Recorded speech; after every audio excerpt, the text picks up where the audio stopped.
Goeiedag. In hierdie video gaan ons probeer vasstel tussen watter twee heelgetalle 'n gegewe eenvoudige wortelvorm lê. Ek gaan 'n paar voorbeelde van wortels vat en dan vir jou wys hoe te bepaal tussen watter twee heelgetalle dit lê.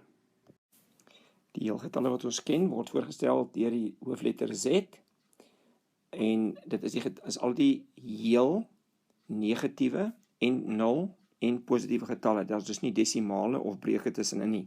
Soos wat heelgetalle is, al die negatiewe getalle, 0 en die positiewe getalle, maar nie die ouetjies tussenin nie. Die eerste wortel wat ons mee gaan werk is wortel 5. Ons wil bepaal tussen watter twee heelgetalle hy lê. Nou daar's hang af hoe goed jy jou wortels ken.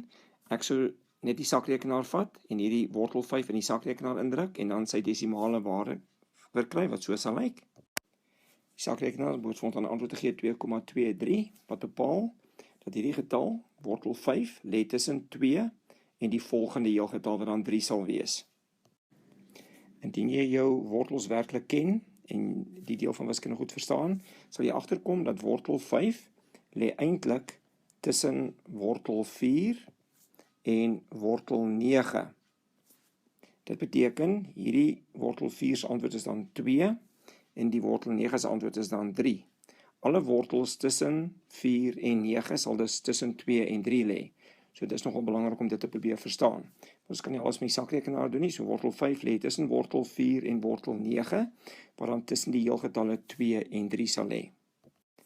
Nou, indien ons minus wortel 5 wil bepaal tussen watter twee heelgetalle hy lê, vat ons weer die sakrekenaar en kry die volgende antwoord, wat dan beteken dat minus wortel 5 lê tussen minus 2 en minus 3.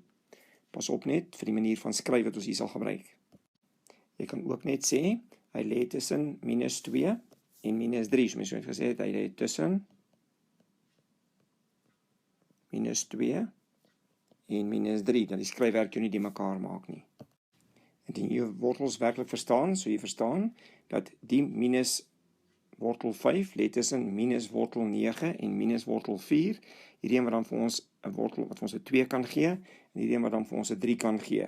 Wat vir ons dieselfde antwoord gaan gee, maar hierdie is 'n beter manier as jy dit kan verstaan. So hy lê tussen minus 3 en minus 2. Dit is waar minus wortel 5 lê.